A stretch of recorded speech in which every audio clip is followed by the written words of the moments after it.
production failure, chaotic production failure of customer of mine. They teach us a lot of lessons of how we deal with API, how we consume API, how we test them. So what happened there? My customer has a ticket selling app that does a lot of festivals, and they represent a lot of artists, great artists. Now, one of the biggest artists in their industry is called DJ Nupi, and DJ Nupi, they tried to get him for a long time, signed and use their app. And after some time, they get him signed and start selling tickets using their app. Great. And they decided about the launch event, one of the biggest festivals of the year, the Burnout Festival, tens of thousands of visitors, and a lot of testing set up, and then launch day, due date, they all set up in the single room with the DJ having snacks and beers and ready to launch the first event. Now, you must understand, when such a big artist is launching an event, usually all of his fans immediately hop online and try to buy tickets in seconds. So they all sat in the room, watching the monitors, click the button, and after a minute or two, two things happened in parallel. First one, the DJ started getting messages from his community. Hey, something is not working, we can't buy tickets. And second thing, on the ops monitoring, they start seeing an increasing error rate. After a few minutes, it was realized that ticket selling is down, all chargers are lost. You should have seen the CTO's face. I wanted to hug the man at that moment. So what happened there? Basically, they have a mobile app. And that mobile app approaches the order microservice that they maintain to make a purchase. Now, the order microservice is making a call to the user's microservice to assign tickets to users. Usually, this one replies with 200, all good. But this time, because there was a lot of emails and wrong email address, the email service company bounced back with a lot of errors. So the response from the user microservice was some error. Error 422, disabled seller. The sending account is disabled. Now, this shouldn't be an issue because they already faced it before and they have a compensation flow for it. So the order microservice should have approached again and provide a generic seller. And if it does that, all was good. But in reality, and then it would get 200 and all was just work fine. But in reality, it didn't happen. They didn't provide that critical field, although it exists in the code. And because of so many errors, the user service got down for only 3-4 minutes, only 3-4 minutes. Now, the order service knows to retry. It knows to retry, and if it does retry, all was good. But retry didn't work exactly, specifically in this critical case.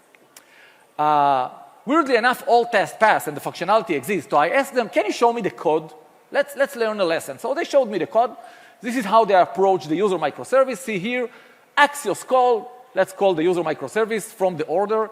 And if we get back an inactive seller response, no worries.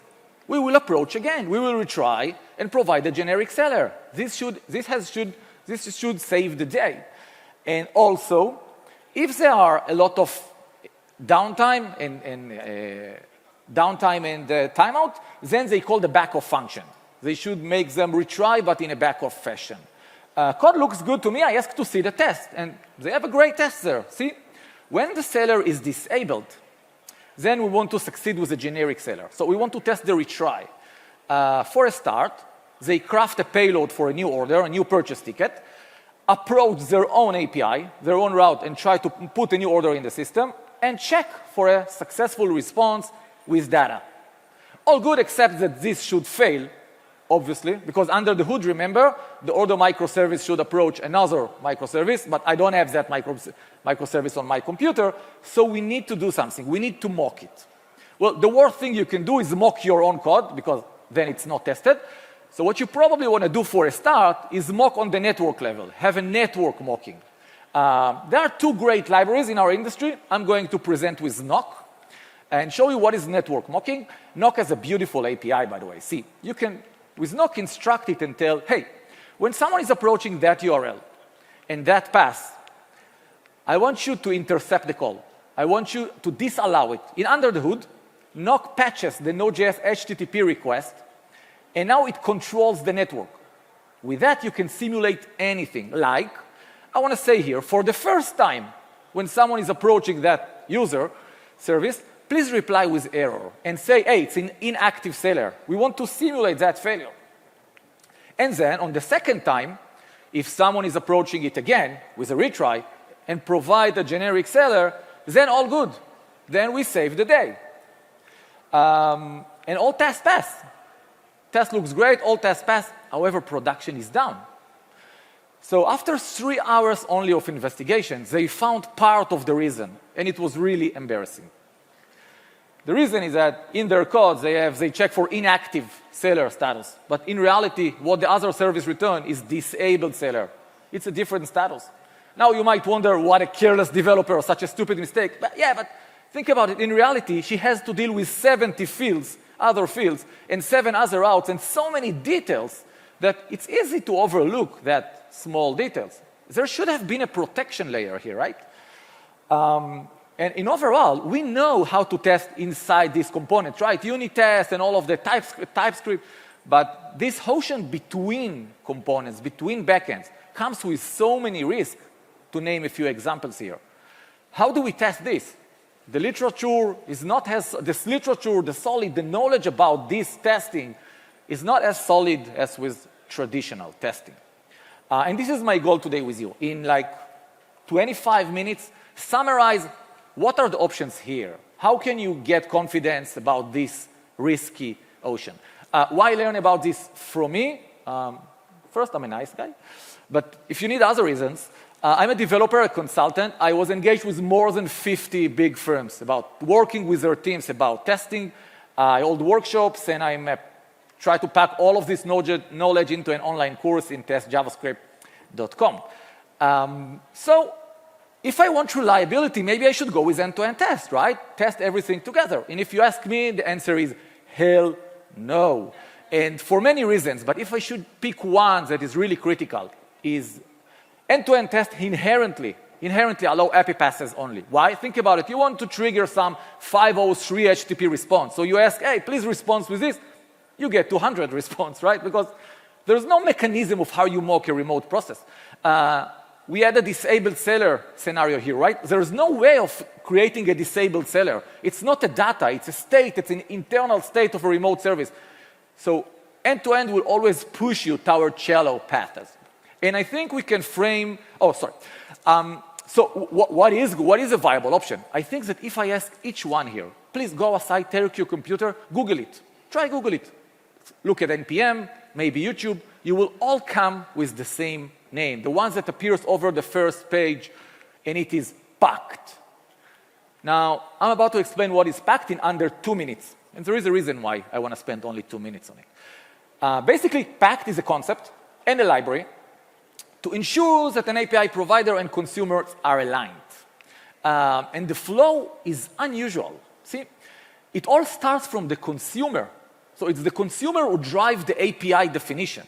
By creating a document, expectation document, a JSON, there are tools to create it, where it specifies, for this route, please reply with this kind of payload. It's expectation. And then it saves the expectations into a shared medium. It can be a Docker, a monorepo folder, something between him and the producer, the provider.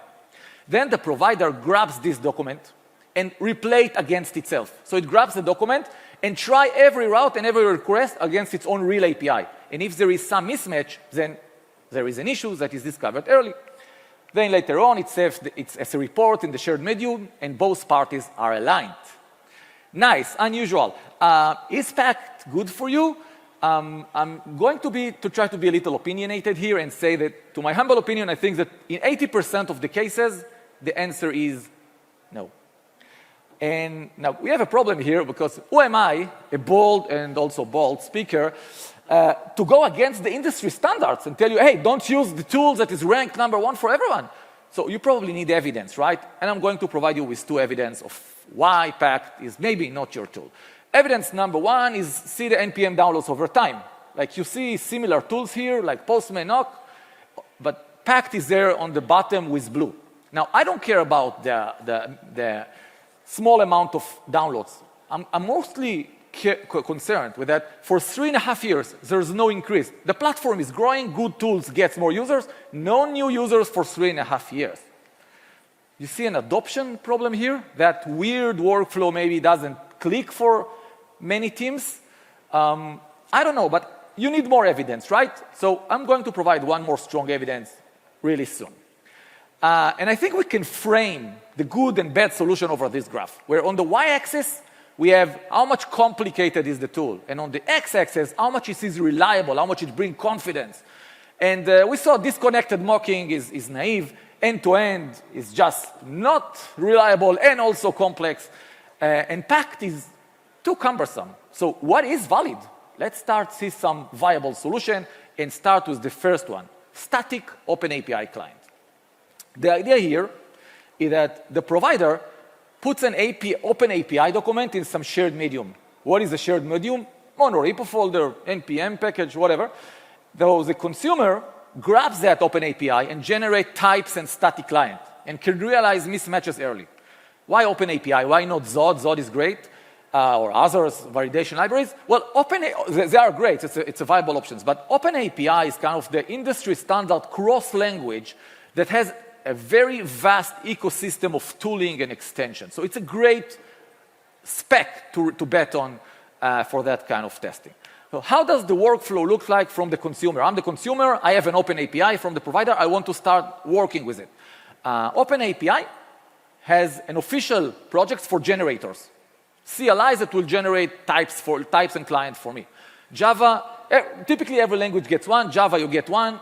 Python get one. Go gets one. JavaScript, oh, JavaScript, we know you. You love more than anyone else toys and toolbox, so you get 13 generators. Promise, no promise, all of that crazy variations, and also 50 others in APM. I chose, out of all of this library, OpenAPI TypeScript. Not only because of its popularity, but also it does something that I really like. Let me show you.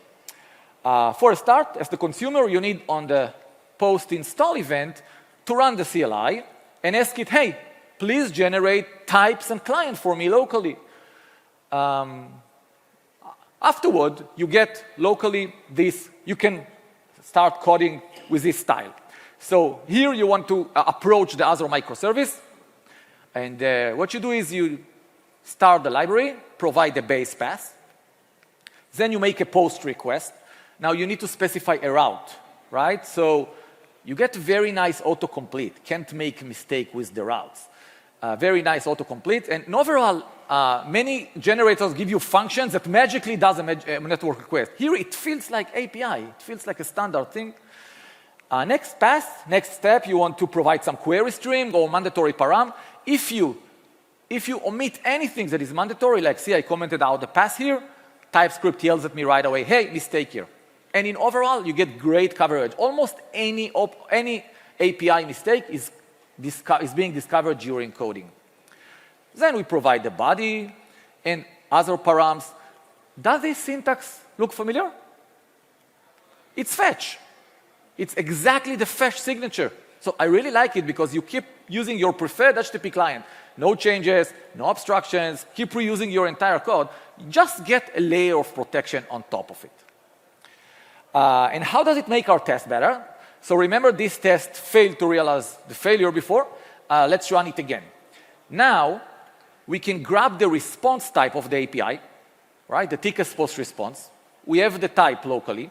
And in our knocking, we can tell, hey, but we want to ensure that this mocking satisfies the types that was given from the provider, remember? And here I'm doing a mistake, that famous mistake, inactive seller. Once I run the test, it fails immediately and telling me, hey, you try to mock an API, but you don't understand its schema. So it fails early, and I could have saved part of the failure reason. But there was another thing, remember? There was that flow when the order service approached the user service, and this one replied with 503. And we should have a retry here, but no retry call was made. When I asked the developers why don't you test this? It's important, right? They said, we don't do chaos testing. Well, you don't need chaos testing. It's quite easy and traditional. Let me show you. Here is a test. For when the user service times out, then retry and succeed finally. For a start, we want to define what is the default HTTP client timeout. let's say 1 second, and assign it to some process environment variable. Why? Because I want all of my local client, HTTP clients, to have the same timeouts when they approach the remote service. Then I tell Knock, hey Knock, when someone for the first time tries to approach you, please make a delay, make it slower. How much slower? Slower than the timeout, the default timeout. So what we want is the other service not to respond, a timeout event. And then on the second time, we instruct Knock, hey, but if someone is retrying, if there is another call, then great, then reply with a successful response. And the rest is quite similar. We have an order, we approach our own API. Remember, under the hood, there will be here a small drama. Our code will try to approach the remote, it will get timeout, it will try again. And afterward, we want to ensure a successful response. This test will pass. It could have discovered that issue. An interesting question to you. How long do you think that this test will run? So usually I hear 1 second, 2 seconds, 4 seconds. The surprising answer is the network part here. Lasts 2 milliseconds. Why? Because Knox controls the networks. It knows that what is your default timeout. It knows that you ask for delay. So it can say, hey, why wait? It's a testing. I want to give you better testing perks. So it will throw a timeout event after 2 milliseconds. And in overall, look at it. It's 2 milliseconds to generate that scenario. Overall, 8 lines of code. Quite a casual test, right? My point here is that you should definitely cover all of this chaotic network behavior because you have the tools to get high control and performance for it and get a sane testing experience. However, our tests get better, I think, and we cover more and more things, right? But however, TypeScript cannot cover the entire OpenAPI rules, unfortunately. For example, have a look at this. We have ticket title. And the ticket title is not just a string, it's a regex with this pattern. We want to have colons there in the middle, like this, for example. This is a valid string. But imagine that we have this bug in the code. We have a function that generates an event title here, and instead of doing this, the right pattern, we have this string that is just a bug, it's not the right format. Once you run it with the previous test that we had, with a static OpenAPI client, you won't realize it. You realize it, but in production. Because TypeScript cannot validate things that demands runtime validation, like regex, ranges, and etc. For this, I need to introduce you to the 5th technique today, which is a mock server. What is a mock server? Mock server is a system that comes with API that allows you to stub to mock responses in advance. It lives in a different process. You can put it in a Docker locally or in the cloud. The idea is that the consumer, in advance, put stubs in the mock server, and during testing, instead of pointing your service to the real service, you point it toward the mock server.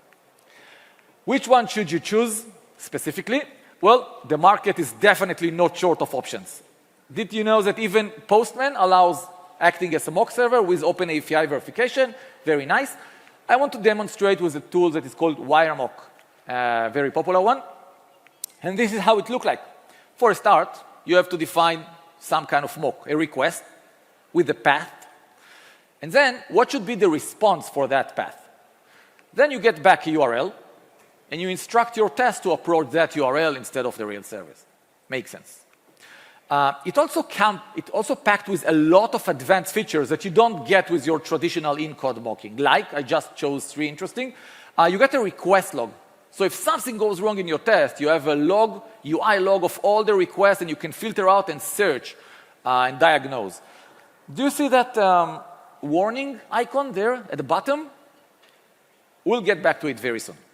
Other interesting feature, it can generate advanced kind of chaos, like try send back data to the caller, but then disconnect the socket, and all kind of advanced things. It can generate all sort of delays. By the way, I wouldn't use it as part of my traditional automated test, but if you're doing some kind of manual exploratory testing, this can provide a much more realistic and production-like behavior for your testing. But there are many other features, but I think that the one that is most relevant to you is the OpenAPI features. In here, you can instruct it to grab an OpenAPI document from a GitHub. It will synchronize it always immediately. Create a document portal for it with all the API documentation. It can also generate automatically mocks and stubs based on the OpenAPI. But the most desirable feature is the validation. You can instruct it, hey, if someone tries to approach this API, but it deviates from the OpenAPI, please make it fail. So now we can write tests this way. When a request is perfectly fine, get back confirmation and tickets. So I don't want to define my mocks in that UI, in the tool. I want everything to be inside my test.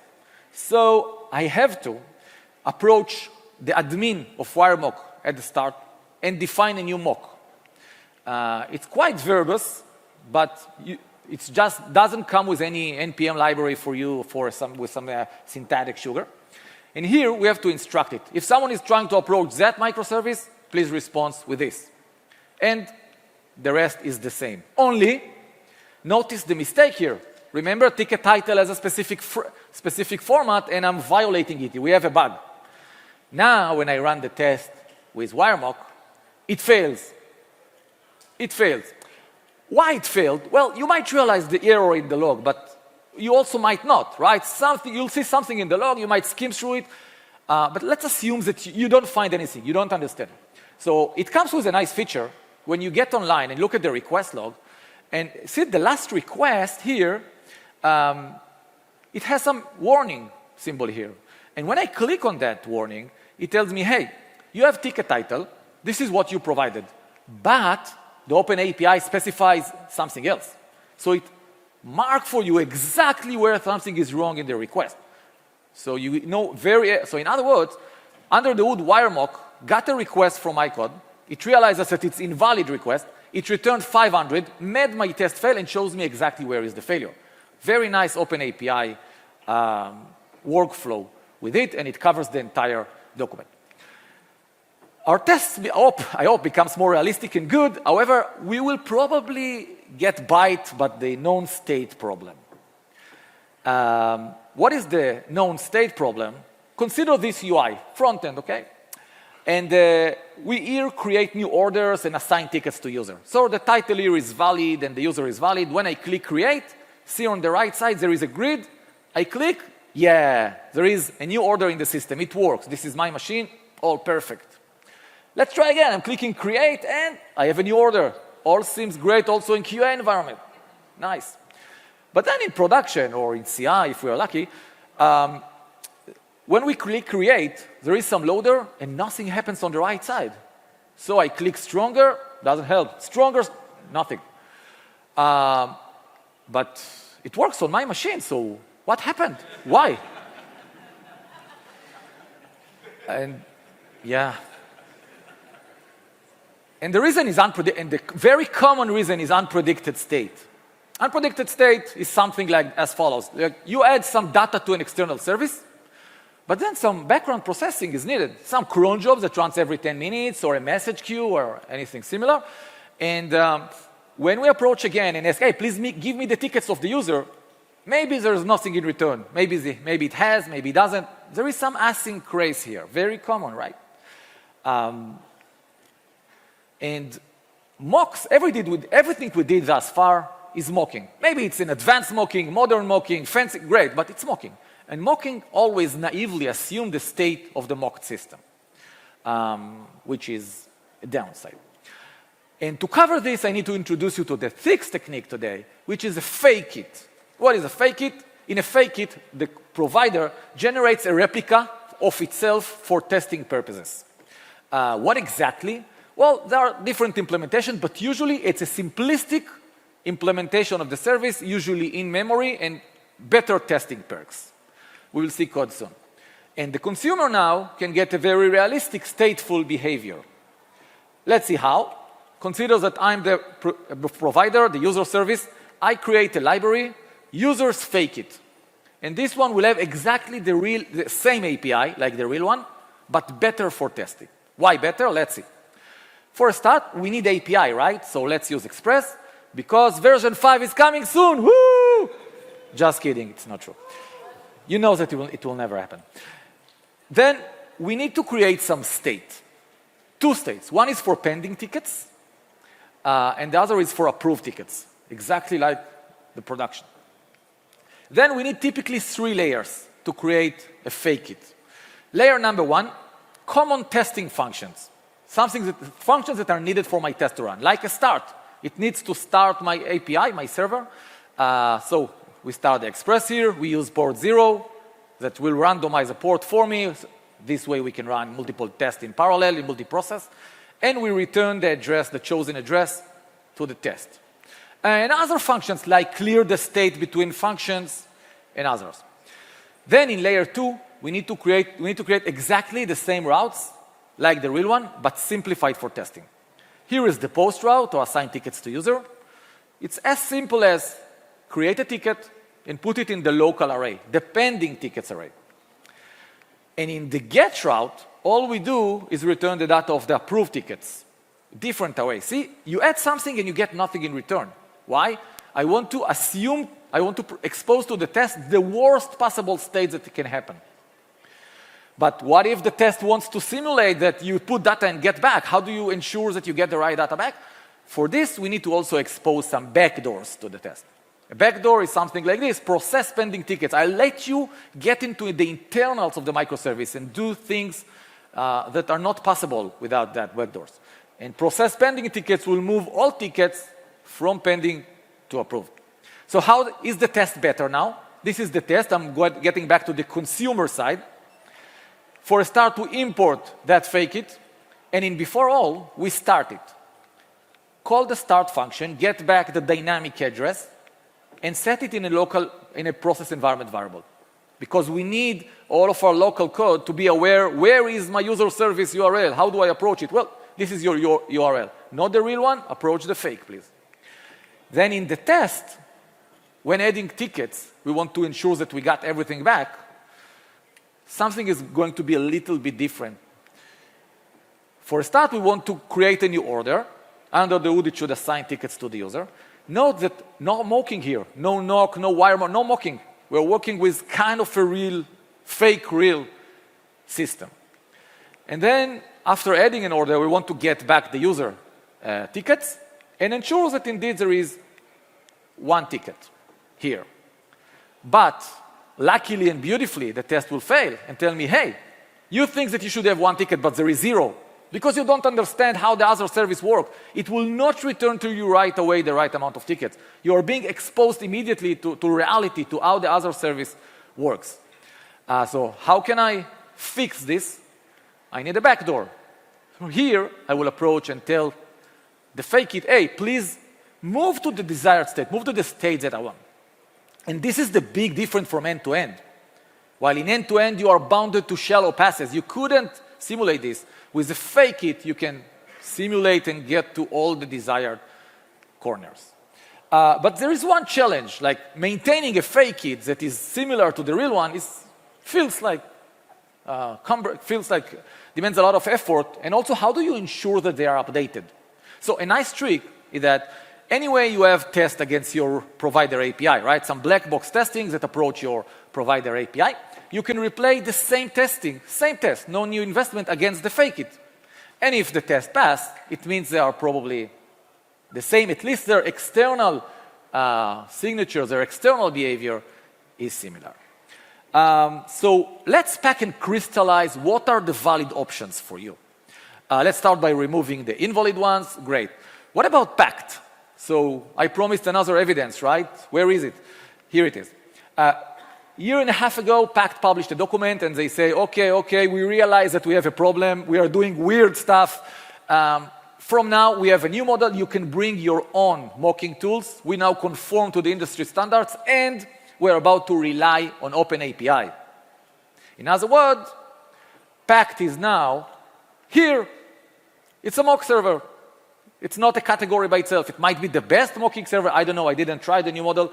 But we are left with 3 valid options to consider from. Which one is the best? Or let's compare them. Dimension number 1, typing verification. Well, static clients can cover a nice amount of things, but it's not as good as a mock server and a fake it that covers the entire OpenAPI, or in a fake it, you can do anything, run any validation function. State verification, very bad with static clients, right? You have no clue about the remote state. A mock server they have features for triggering state, but it's based on your own belief. A fake it gives you a perfect state coverage. Performance, well, with TypeScript, it's as good as it gets. However, mock server demands in every test going us out maybe 2-3 times to remote Docker or to the cloud. Fake it lives in memory, so the performance is reasonable, definitely. And the last dimension, the one that is usually the most important to me, is simplicity. Static client is like really blend naturals into your workflow and tooling. A mock server is another tool in your chain, and fake it demands a lot of effort and maintenance, and it's something to consider. So what is my humble recommendation to you? I think that this is a great default. For an average microservice with average integrations, I would go with a static client. You need more confidence. You want to climb toward a more reliable solution? Great. Now you know which options to avoid, and you know what other viable options you have on that valid road, and you also know the price, the effort of getting and dealing with these options. Thank you very much. It was a pleasure.